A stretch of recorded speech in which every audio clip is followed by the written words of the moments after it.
A paz de Deus seja com todos nós.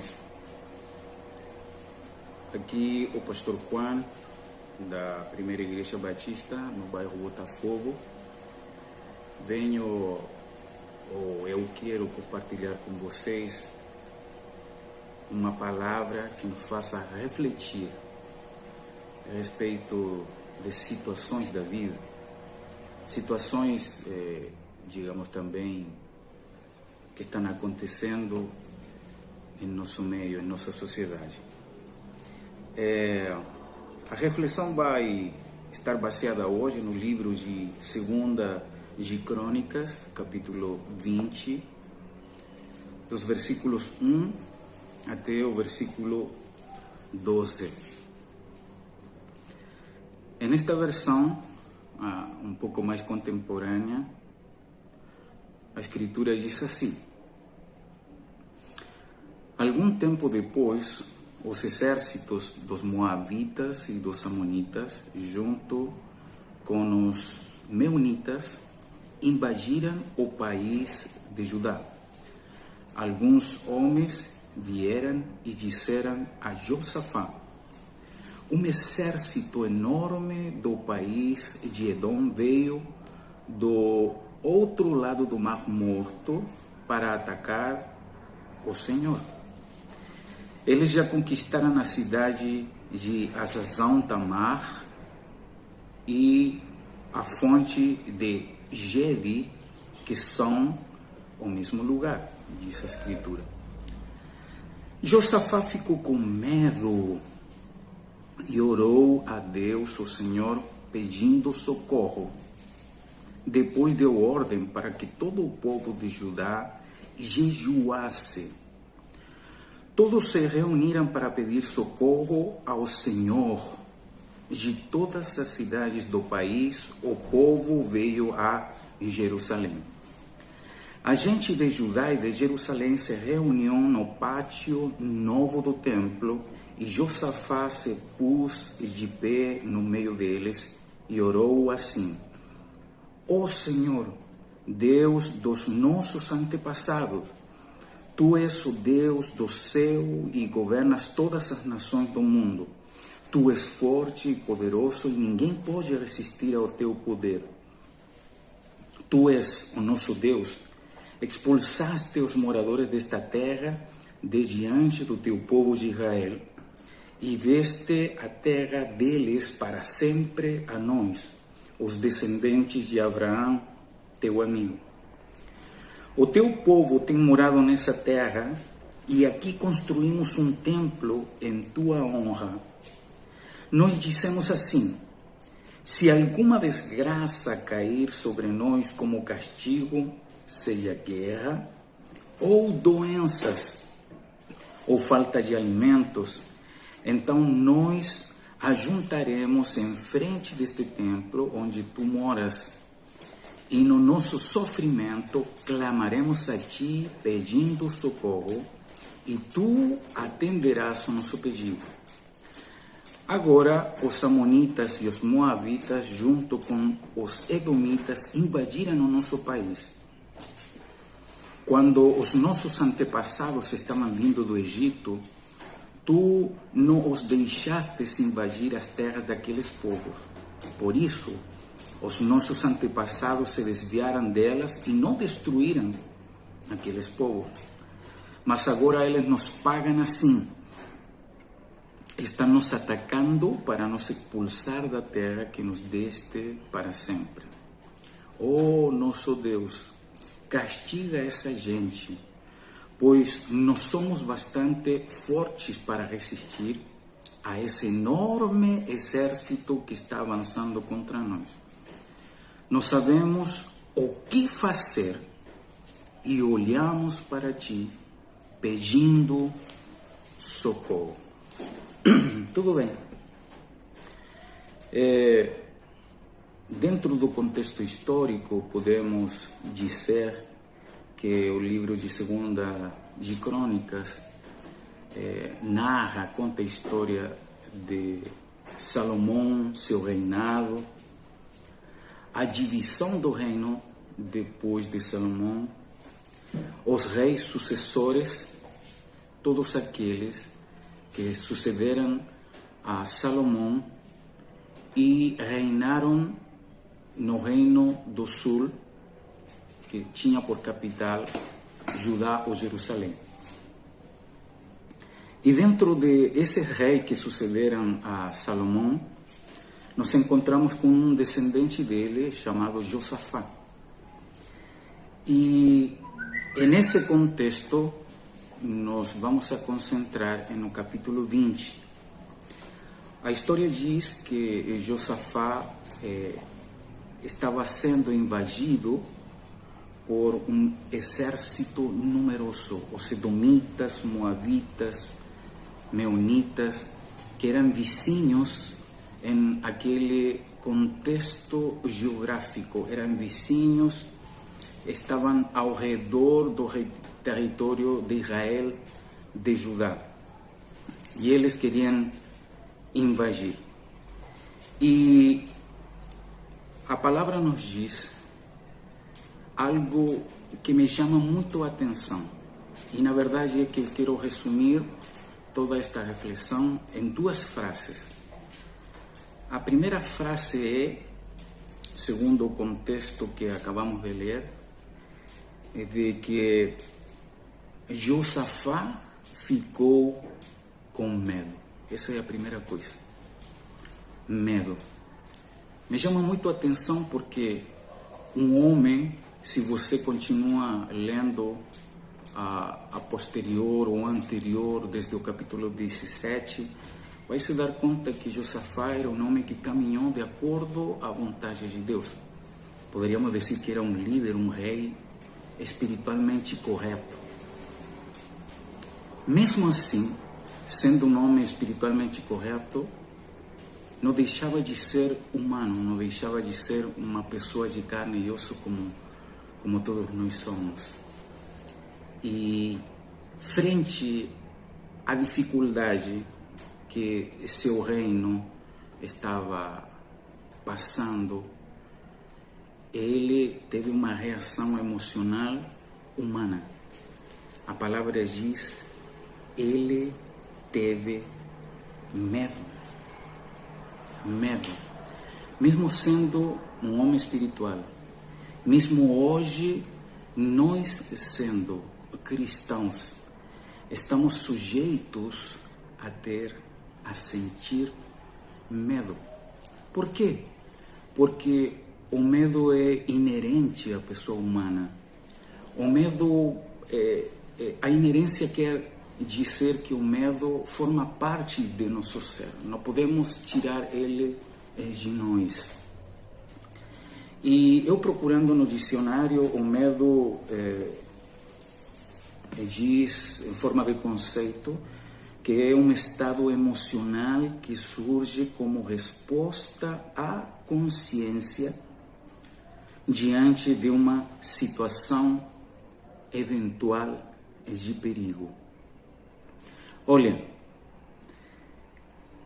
ele estava sentindo um medo, e ao parecer dentro do contexto, tanto da história como do contexto hebraico, a ideia é que ele não tinha um medo simples, senão estava aterrorizado. E eu deduzo que esse medo veio trazer também para ele pânico e desesperação. E não era para menos, porque o exército destes invasores era numeroso, era muito grande. Então nos encontramos que Josafá teve medo frente a uma situação, a um problema, a uma dificuldade, a uma circunstância eminente de perigo. Quando nós trazemos essa palavra ao nosso contexto, podemos também compreender que hoje nossa sociedade está frente a um perigo iminente, a um inimigo também que é silencioso, é microscópico e é numeroso. Um inimigo que é capaz de afetar e de matar muita gente. ainda uma quantidade maior daquela que representava o povo de Judá em número, falando quantitativamente, representava o povo de Judá naquele tempo. Então, é lógico que, assim como Josafá, cada um de nós sintamos essa emoção chamada medo. E eu quis pesquisar mais um pouquinho em relação a esse medo e me encontrei com algumas situações que achei interessante. Uma delas é que o medo pode desembocar ou pode trazer como consequência pânico, desesperação, falta de foco, pensamentos ruins, e etc, outro tipo também de consequências. Ou seja, estamos falando talvez de um medo negativo, um medo que nos aterroriza, um medo que nos faz perder a razão, um medo que não nos deixa tranquilos, um medo que não nos deixa pensar. Mas descobri também que existe um medo positivo, ou não sei se podemos chamar o medo de algo positivo. Mas existe um medo que também surge como uma forma de alertar-nos, um sinal que podemos sentir, que em alguma medida nos avisa que algo vem e nós podemos preparar-nos para assimilar esse perigo, para aminorar esse perigo, para minimizar esse perigo. Eu posso compreender, sem ser experto nessa área, de que esse é um medo mais criterioso, é um medo mais racional, um medo talvez mais equilibrado. E eu tenho certeza que o medo que Josafá teve, sentiu, era um medo aterrorizante, um medo de pânico. E por quê? Por que, pastor, você acha que ele teve esse tipo de medo aterrorizante, de pânico? Porque quando analiso o versículo 12, me encontro com uma frase que você pode também ler na sua Bíblia. No momento quando Josafá, na sua oração, se dirige ao Senhor, ele diz: Senhor, o Senhor tem que fazer alguma coisa, porque nós não sabemos o que fazer. Agora, eu quero pensar, ou minha mente divaga em algumas questões. Quais questões, pastor? Primeiro, não sei se essa frase foi dita por Josafá de uma forma mecânica, em sinal de humildade, através da sua oração diante do Senhor, ou talvez, que é a conclusão mais certa que eu chego, é que essa frase foi dita por Josafá porque, em alguma medida, ainda ele estava sendo presa do pânico. Ele estava tão desesperado, tão angustiado, tão ansioso, tão aterrorizado das consequências da invasão do inimigo, que ele esquece por um momento que, no fundo, ele já estava fazendo alguma coisa. E, pastor, mas como que é essa situação?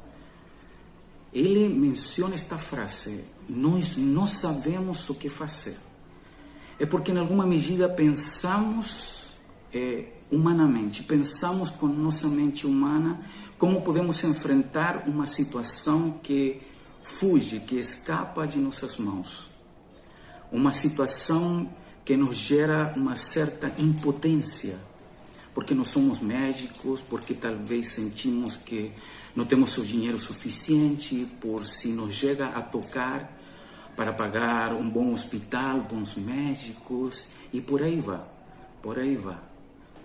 Pensamentos ruins, pensamentos de impotência, pensamentos de pânico, de desesperação. Mas quando digo que Josafá, em alguma medida, já estava fazendo alguma coisa, é porque quando eu veio a Escritura, me dou conta que ele estava já fazendo uso de algumas ferramentas para poder, em alguma medida, minimizar, em alguma medida, poder sobrepassar essa dificuldade, esse problema, essa crise da invasão. E esses são os pontos que hoje eu quero compartilhar com vocês, para que pensemos um pouquinho. Quais coisas, quais ferramentas estava usando Josafá que eram importantes, mas que talvez ele não estava dando a importância que se deve, não estava dando o valor que realmente se deve. É porque às vezes nossa mente humana pensa que a oração é boa, por exemplo, mas que não é suficiente, que talvez temos que fazer algo com nossas próprias forças, pelas nossas próprias forças. Essas ferramentas são, como já mencionei, a primeira, a oração. O versículo 3 nos diz que quando ele se aterrorizou, ele teve medo, imediatamente foi e orou. A segunda coisa é o jejum. O versículo 3 também diz na sua parte final que ele chamou a todo o povo para jejuar, ou seja, uma forma de buscar uma maior intimidade com Deus. E ele chamou o povo porque esta crise, este problema, não era uma crise, um problema individual, só de Josafá, não. Era um problema, uma crise comunitária. É por isso que ele chama o povo para orar juntos, para jejuar. O terceiro aspecto é, segundo o versículo 7, lembrar. Lembrar o que, pastor? Ele se lembra das promessas de Deus feitas a seu antepassado Abraão. Ele se lembra também de tantos livramentos, por exemplo, quando Deus livrou ao povo da sua saída do Egito.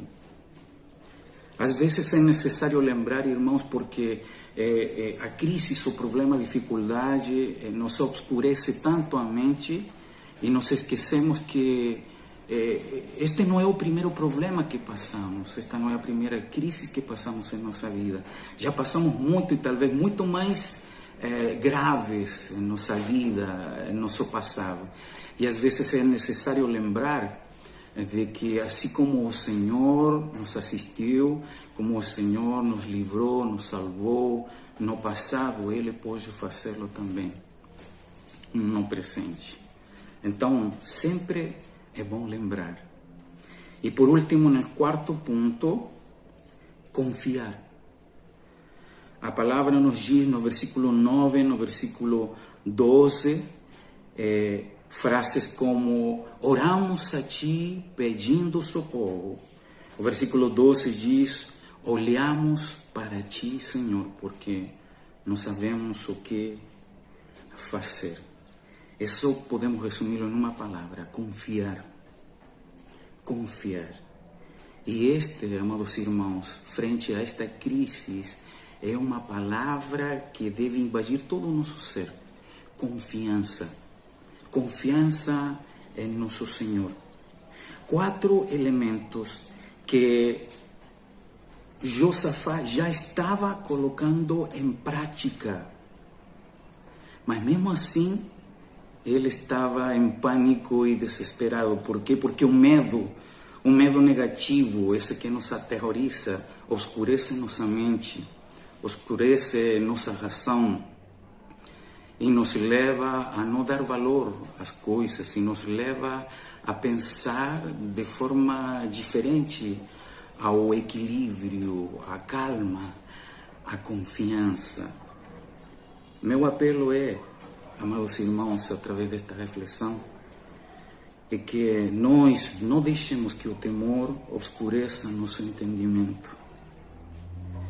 Estamos indo no caminho correto. Não se desespere, não entre em pânico, não se aterrorize. Deus está conosco.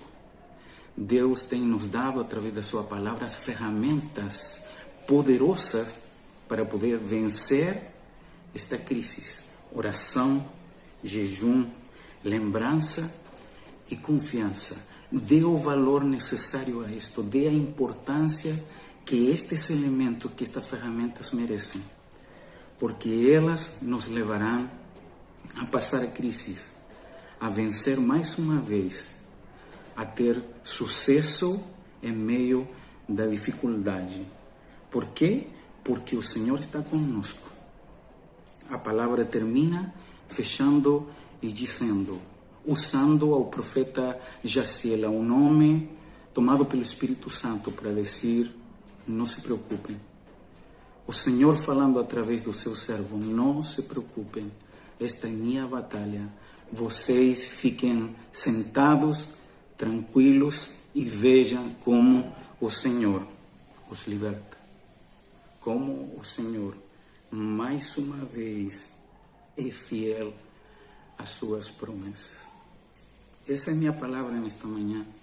Eu chamo vocês a deixar o pedir e que você não deixe que o medo faça uma pressa de pânico, de aterrorizar sua vida, sino que usemos estas ferramentas e confiemos que o Senhor está conosco.